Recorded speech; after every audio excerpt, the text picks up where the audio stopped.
O que ou quem vem à mente quando você diz a palavra Romênia? Todos, historicamente ou até mitologicamente, pensam nele, em Vlad Tepes. Draculeia, o Empalador, o personagem histórico que deu origem ao mito do vampiro Drácula. Depois, interpretado de mil maneiras e com vários nomes ao longo da história, tanto literária quanto principalmente cinematográfica. Depois ela, Nadia Comaneci, uma das maiores ginastas que já pisaram nos pedais de todo o mundo. Mas é impossível não pensar nele. Nicolae Ceausescu, o homem que por muitas décadas foi o símbolo autêntico e único da Romênia no mundo. Um símbolo cheio de contradições, muitas vezes também cheio de extremismo, mas não tão rico em termos materiais. Apesar das muitas lendas que surgiram sobre ele e se desenvolveram ao longo do tempo, hoje tentamos conhecê-lo um pouco melhor. Quando a Revolução Romena irrompe, repentina, violenta, em dezembro de 1989, Nicolae Ceausescu está no poder total na Romênia há mais de 24 anos. Ele não é mais aquele jovem agitador comunista que conheceu as prisões de sua pátria. No período mais sombrio dos anos 30, quando as várias ditaduras totalitárias de caráter fascista se afirmavam no coração da Europa. E a Romênia, obviamente, não foi exceção. Ceausescu emergiu como um político em ascensão após a Segunda Guerra Mundial e afirmou seu poder a partir de 1965. Uma data crucial para a história romena.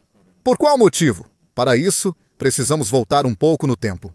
Nicolae Ceausescu nasceu em Skorniceste em 26 de janeiro de 1918, mas quando atingiu a maioridade, já era conhecido pela polícia de seu país. Por quê? Porque a Romênia, como mencionado, era uma ditadura fascista na época. E um personagem como Ceausescu, ativista do Partido Comunista local, acabou rapidamente na lista negra.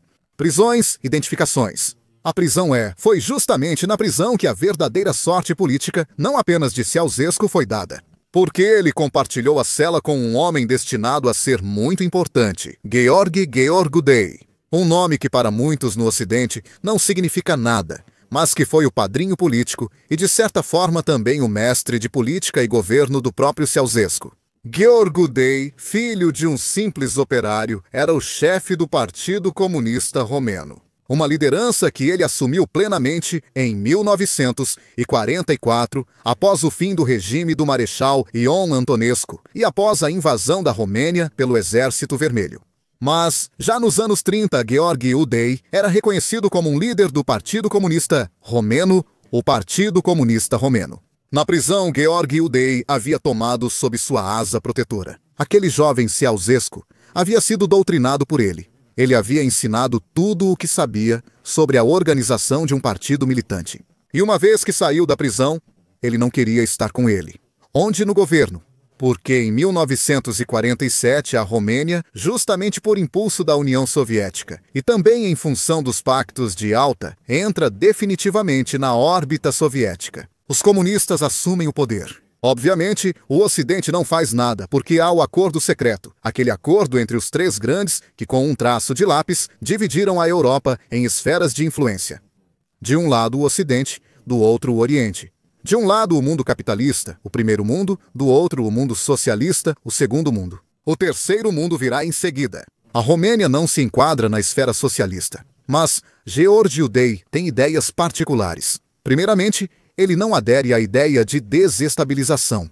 Ele não gosta. Ele não é um fanático como Enver Hoxha, que já conhecemos em um dos nossos vídeos. Você pode encontrá-lo no canal, mas ele não gosta. O que poderia ser definido como a Nouvelle Vague, a nova linha de pensamento que vem de Moscou, do Kremlin.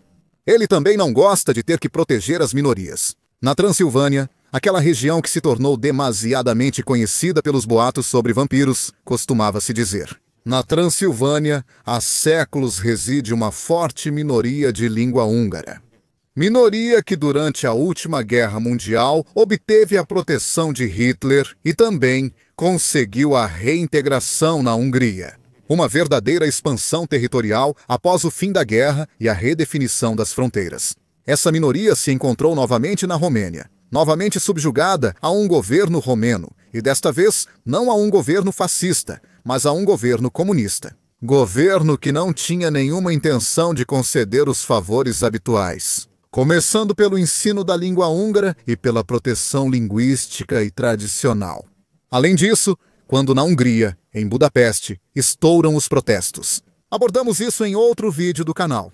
E o próprio George Udai se esforçando para que o protesto não se espalhe na comunidade húngara da Romênia. Ele convida aos poucos os próprios húngaros da Romênia a irem embora, a voltarem para o oeste, para o outro estado vizinho, uma vez que a repressão terminou. George Udai não se limita a isso. Ele também não gosta do excessivo controle soviético. E, como primeiro movimento, ele decide, em meados dos anos 50, proibir. Único estado do bloco oriental, o ensino obrigatório da língua russa nas escolas.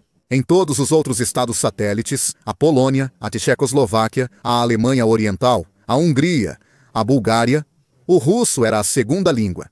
Era ensinado em todas as escolas, a partir do ensino médio. Pois bem, a Romênia sai desse sistema. A primeira ruptura, uma ruptura que se tornará mais sólida. Em 1965 é o ano em que Nicolae Ceausescu assume o poder. Ele não derruba seu velho mestre, simplesmente o sucede porque George Udai, doente de câncer de pulmão, morre.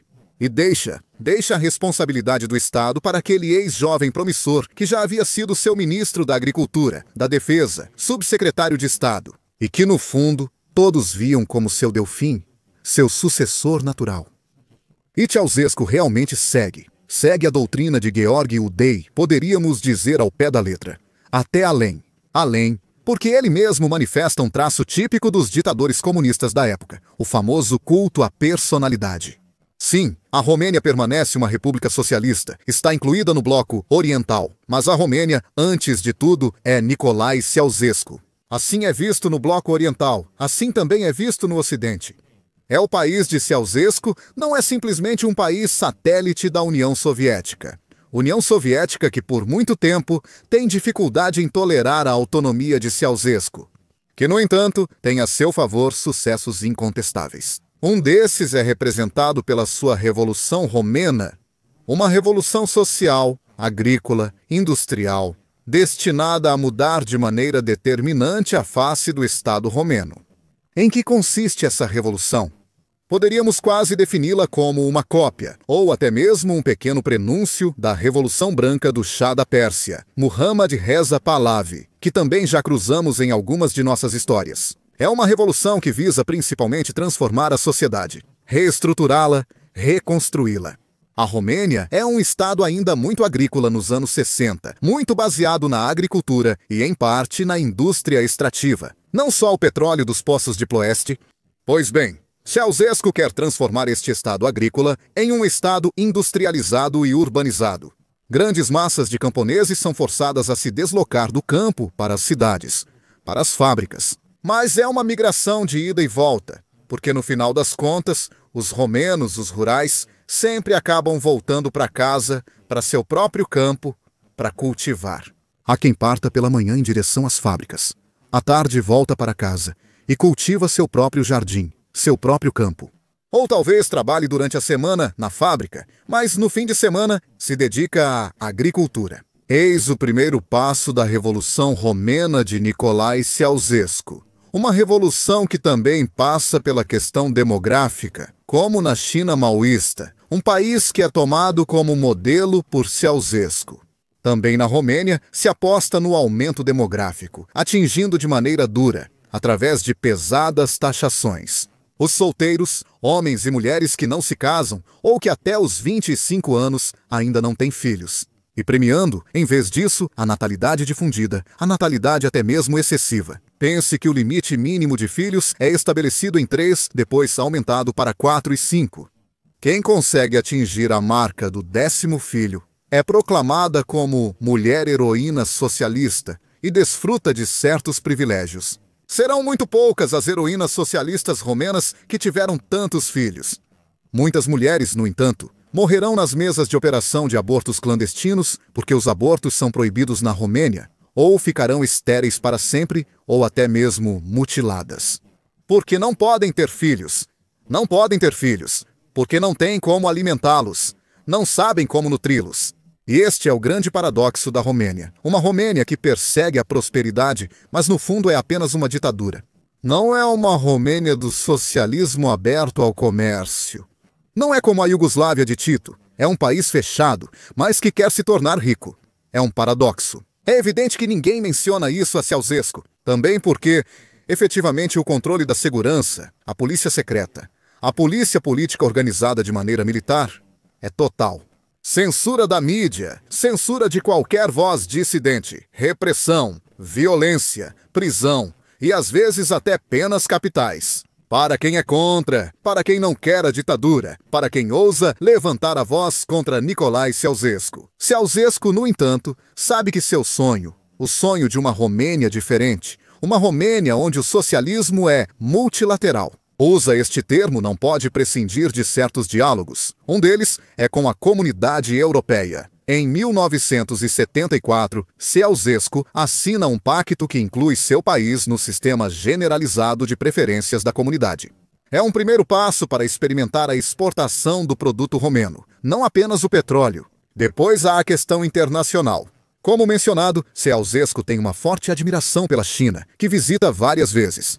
Ele tem uma certa aversão a Moscou e ao controle generalizado, ao ponto de que ele não pretende, na verdade, recusa-se a fornecer suas tropas para o Pacto de Varsóvia para a repressão da Primavera de Praga de 1968-1868. Ele denuncia, na verdade, o caráter desnecessariamente repressivo, como um sinal de ruptura. Além disso, Ceausescu se posiciona de maneira mais amigável em relação a Israel do que aos Estados Árabes, em um período em que o bloco oriental está totalmente alinhado a favor de Nasser e dos outros líderes árabes. Exceto, claro, Hussein da Jordânia, que optou pela proteção dos Estados Unidos da América. Em suma, Ceausescu é um líder divisivo, mas também um líder que busca constantemente o golpe de teatro. Por exemplo, quando ele solicita e obtém empréstimos do exterior. Essa sua tendência de propagandear o rosto supostamente humano do socialismo romeno, que na verdade não é tão humano assim. Isso mesmo, a segurança e o aparato repressivo. Atrai o interesse de capitais estrangeiros que emprestam dinheiro à Romênia, e é dinheiro que vai financiar o poderoso crescimento econômico do país romeno. É um grande empréstimo de mais de 13 bilhões de dólares que nos anos 70 flui para os cofres do Estado romeno e financia ao máximo o crescimento industrial do país. Mas também é uma razão este empréstimo para a futura crise da Romênia, uma crise que se manifesta no meio dos anos 80, quando o empréstimo deve ser devolvido. Quando o próprio Ceausescu, em um golpe de teatro, decide encerrar o capítulo da dívida, trazendo a Romênia de volta a uma plena soberania econômica, renunciando ao apoio estrangeiro. Mas apenas muito dinheiro, aquele que precisa ser devolvido, até demais. Ceausescu claramente não quer tomar a decisão sozinho, joga tudo no povo, chama isso de referendo. Vocês querem ser servos do Ocidente e de seus dólares? Sim ou não? Claramente, a maioria dos romenos opta pela independência econômica. Escolhe abolir a dívida. De reembolsar, a custo de sacrifícios gravíssimos, empresários estrangeiros que financiaram o Estado romeno, mas são sacrifícios muito pesados. O crescimento, de fato, para inexoravelmente, aliás, vê-se uma verdadeira recessão. Uma recessão que anda de mãos dadas. Outro golpe baixo que chega a Ceausescu é a deserção de um de seus colaboradores mais estimados, Ion Mihai Pacepa, um general de segurança que em 1978 foge de Bucareste e se refugia nos Estados Unidos. Em Washington, Pacepa fala com os espiões, fala com a diplomacia americana, escreve um livro que é o fim das relações comerciais da Romênia com o mundo ocidental. Porque nesse livro Pacepa revela que a Romênia está obtendo um forte crescimento econômico, com um brutal e impiedoso espionagem industrial contra as empresas americanas e ocidentais. É um escândalo, claramente. Ceausescu nega as acusações, diz que Pacepa, enlouquecido, que simplesmente queria o poder e não tendo conseguido, foi para o Ocidente espalhar veneno. Mas isso e a ansiedade de pagar a dívida marca o fim do chamado milagre econômico romeno. De 1986 a 1989, a Romênia se torna o país da fome. Essa dívida, para ser paga, precisa ser paga. nas costas dos trabalhadores romenos, que veem seus salários diminuírem, reduzindo o poder de compra de sua moeda nacional. E, em última análise, se veem cada vez mais pobres. As pessoas começam a fazer fila. Fila para comprar pão, fila para entrar em lojas escassas, onde há pouco para vender. No entanto, esse pouco pode representar a salvação para famílias inteiras. O que desencadeia a raiva? A raiva das pessoas não é tanto a promessa de Ceausescu de se tornar independente, mas sim as imagens de Ceausescu que aparecem na televisão a partir de 1989, enquanto faz compras em lojas bem abastecidas, dizendo que no final das contas a Romênia não está tão mal assim, que é apenas a propaganda do Ocidente que agora é o pior que ficou para trás. E há um período de riqueza, um período próspero à frente como perspectiva para a Romênia. Poucos acreditam nisso, muito poucos e cada vez menos acreditam. Quando os romenos percebem que Ceausescu não tem mais controle da situação, ele vive em um mundo todo seu mentalmente. Um mundo onde a Romênia é uma grande potência, onde a Romênia é uma potência rica. Os romenos não passam fome, pelo contrário, podem se dar ao luxo de qualquer luxo. É isso que realmente irrita, e muito, os romenos, que ao longo de 1989 começam a protestar. Protestam de maneira forte, protestam de maneira violenta. Isso nunca havia acontecido antes, porque a segurança entrava em ação muito antes, assim que tinha a menor suspeita de uma tentativa de protesto. Algo ocorre entre novembro e dezembro de 1989. Como muitas vezes acontece, muitas revoluções estouram por puro acaso, e esta revolução estoura. Em Timisoara, há um evento de protesto contra a decisão do governo de expulsar László Tokes, um padre de origem húngara muito popular na região da Transilvânia, uma área que ainda é povoada por uma pequena minoria de língua húngara. Essa decisão de expulsão não agrada aos fiéis de Tokes, nem aos estudantes que apoiam os fiéis e cercam a residência do religioso para servir como escudo humano. Deveria ter sido um simples protesto. Em vez disso, tudo se degenera porque em 17 de dezembro de 1989, a polícia, o exército e a segurança abrem fogo e matam vários manifestantes. Aquele massacre, o massacre de Timisoara, torna-se de domínio público. A Voz da América fala sobre isso. Os estudantes de Timisoara que voltam para casa para o Natal falam sobre isso. A voz se espalha e se espalha muito rapidamente, enquanto Ceausescu parte para visitar o Irã. Aquele Irã que, paradoxalmente, havia vivido uma revolução semelhante após o incêndio de um cinema. Pois bem, também neste caso, o fogo é violento e irrompe muito rapidamente. Ao retornar para casa, Ceausescu encontra uma praça, aquela em frente ao Palácio do Comitê Central de Bucareste. Uma praça lotada de manifestantes, de pessoas que não querem mais saber de Ceausescu e de seu regime, de pessoas que pedem justiça, que pedem pão, que pedem o fim do isolamento. É uma multidão diversa que não pretende partir tão cedo, se é que sairá de lá. É nesse momento que Ceausescu perde a cabeça. Não sabe como reagir. Ou melhor, tenta inicialmente reagir de maneira branda, prometendo que algo vai mudar. Mas nem ele está convencido. As pessoas percebem. Afinal, no leste europeu está soprando um vento novo, um vento jovem, Wind of Change, cantavam os Scorpions. Esse vento de mudança também chegou na Romênia. Chega do culto à personalidade, chega do Estado centralizado. Chega das empresas estatais, chega do controle, da censura, chega da ditadura. Os jovens são os propulsores de um novo movimento. Movimento que pede pão e justiça para todos. Ceausescu foge. Foge de helicóptero e é a pior fuga, porque dá a oportunidade aos manifestantes de invadir o Palácio do Comitê Central.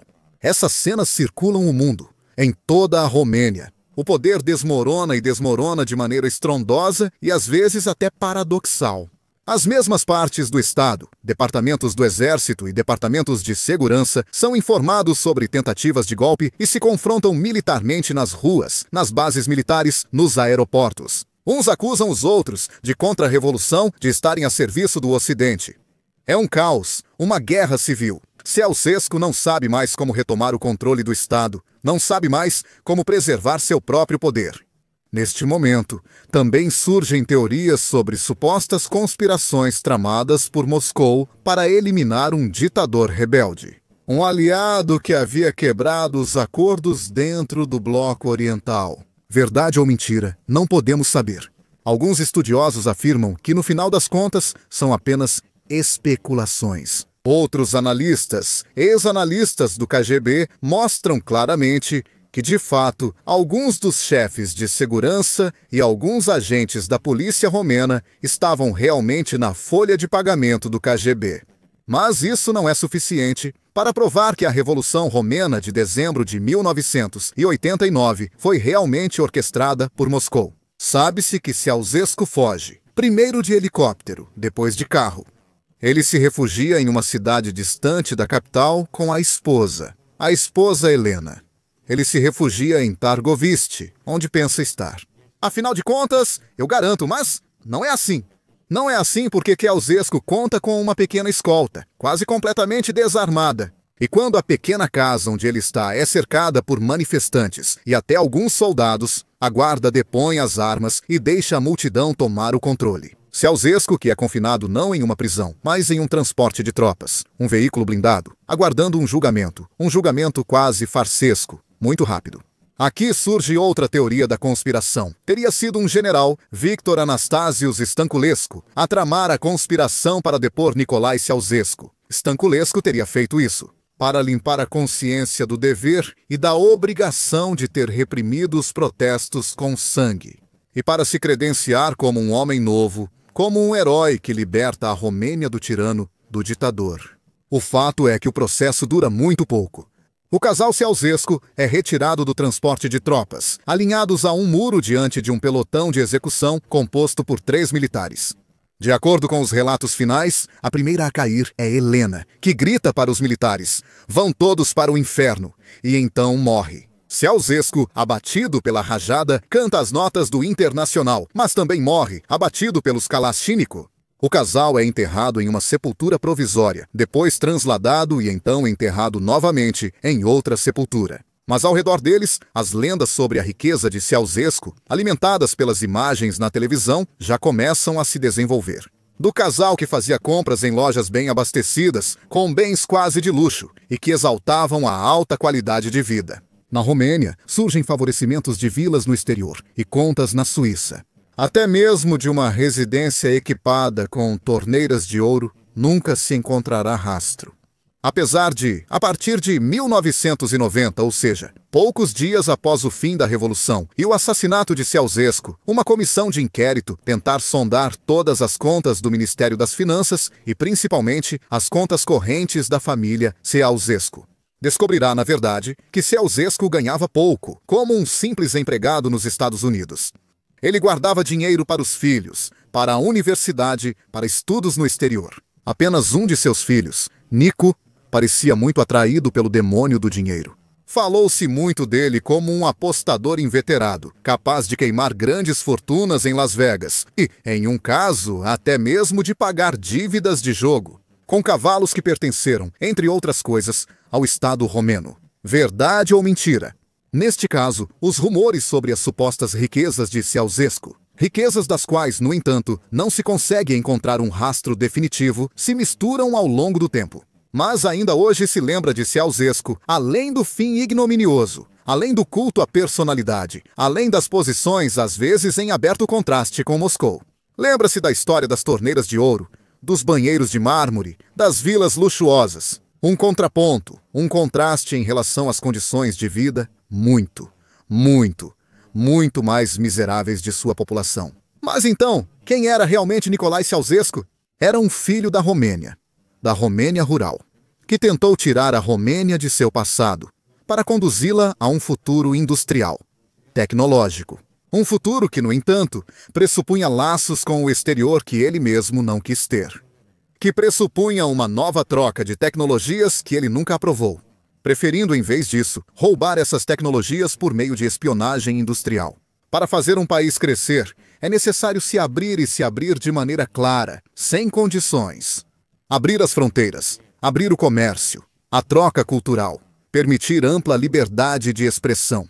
Coisa que Nicolae Ceausescu não estava disposto a fazer. Pelo poder, ele faria qualquer coisa, até mesmo destruiria seu próprio país. Aquele país que no final, iludido por suas promessas, desencantado, irritado com o que tinha visto e pela propaganda, reagiu da pior maneira, se revoltando contra o que ele queria ser. O pai da nova Romênia. E o fim de Ceausescu é um fim que une muitos ditadores. Pense no fim de Mussolini. Fuzilado e depois pendurado de cabeça para baixo, junto com a amante Claretta Petacci e outros líderes na Praça Doleto, em Milão. É a reação furiosa de quem foi iludido, bajulado, desapontado, ultrajado e no final também violentado, moral e socialmente. As ditaduras a este respeito criam ilusões. Ilusões de que tudo pode ser resolvido com um estalar de dedos, confiando no homem que grita mais alto, no homem mais determinado, na personagem que pode fazer qualquer coisa, desde que lhe sejam concedidos plenos poderes. Mas isso nunca é a solução. Não existe o super-homem capaz de fazer tudo e de criar riqueza do nada. E quando se descobre que todas aquelas promessas eram mentiras, então o povo reage mal, reage de maneira violenta, exige a cabeça do tirano. Às vezes é o caso de Mussolini, mas também de Nicolae Ceausescu. Essa cabeça vai buscar pessoalmente.